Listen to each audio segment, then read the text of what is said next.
¿Te has preguntado cuándo inició el consumismo como tal? ¿O cuándo nació las relaciones públicas? ¿Sabes quién es Edward Bernays? Mi nombre es Luis García, soy estudiante de la carrera de marketing de Seguel y Pare y hoy les hablaré del ciclo del individualismo.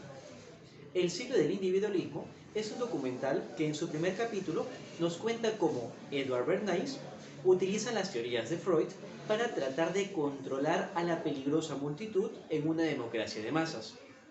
Ahora se preguntarán, ¿quién es Edward Bernays? Pues Edward Bernays fue la primera persona en tomar las ideas y teorías de Freud para manipular a las masas.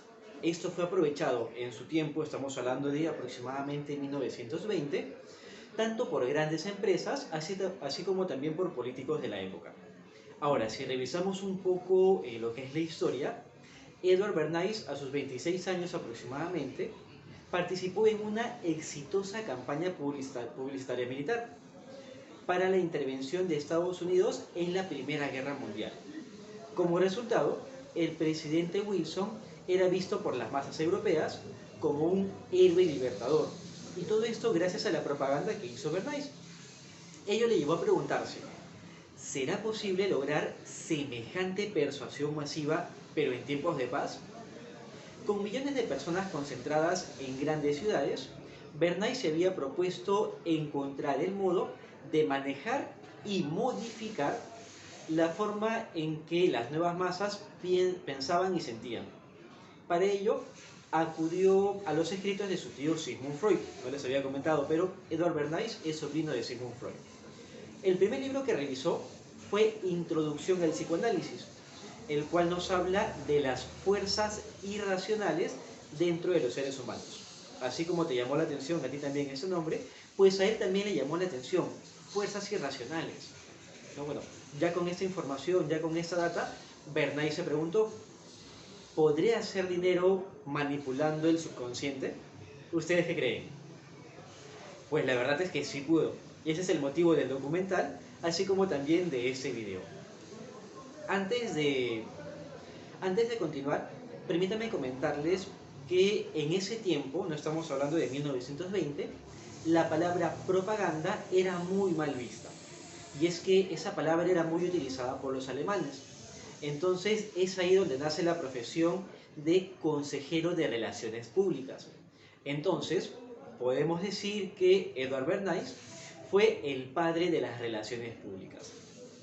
Ahora, para contarles un caso, ¿no? Independientemente de si es que estamos a favor o en contra del tabaco, un gran ejemplo de los logros de Bernays es el caso de la empresa American Tobacco Corporation. Ellos estaban perdiendo a la mitad de su mercado debido al tabú impuesto por los hombres en contra de que las mujeres fumen en público. Luego de investigar qué es lo que significa fumar un cigarrillo para las mujeres, llegó a la conclusión de que, por más gracioso que suene, en ese tiempo, en 1920, para ellas el cigarrillo significaba el pene y el poder sexual masculino. Y si es que Bernays lograba de algún modo vincular los cigarrillos con desafiar al poder masculino, las mujeres fumarían en público con total normalidad, porque, por así decirlo, tendrían sus propios penes. La solución que dio Bernays fue la de convertir el cigarrillo en un símbolo de libertad, y esto lo logró a través del eslogan Antorchas de Libertad. Él le vendió a la sociedad la idea de que si una mujer fumaba era más poderosa, era más independiente, era una mujer libre. Esa idea se quedó desde ese momento hasta la actualidad. Con este experimento, con esta experiencia, Bernays se dio cuenta de que la forma de vender un producto no es venderlo al intelecto. Esto no funciona, ¿no? Y lo hemos podido comprobar muchísimas veces, ¿no? Vender simplemente las características de un producto no funciona, no es suficiente, sino de que se le tiene que vender al sentimiento, a la emoción, al inconsciente. Una forma de lograrlo, como vimos en el ejemplo, es utilizar una frase racional complementada con lo que serían las emociones irracionales. En el ejemplo de los cigarrillos, ¿no? Estamos relacionando la frase racional antorchas de libertad con la emoción irracional de fumar un cigarrillo. Entonces, bueno, vamos sacando como conclusión de que lo que nos dice el pensamiento tradicional, ¿no? Que dar a las personas solamente la información descriptiva o funcional, no es suficiente. Según el pensamiento de Bernays, no basta. Y es que antes de 1920, los productos se vendían a las masas en función de las necesidades. La promoción era en términos netamente funcionales. Uno vendía solamente las características como la durabilidad, resistencia, etc. ¿No? Y los anuncios que se daban en ese tiempo eran anuncios sobre las virtudes prácticas de los productos. Mientras que después de 1920, ya con la aparición de Bernays y de todas sus teorías, cambiamos de la cultura de necesidad a la cultura de los deseos. Empezamos a desear cosas nuevas incluso antes de que las viejas se hayan consumido por completo. Y podemos llegar o hemos llegado a que los deseos del hombre están eclipsando las necesidades.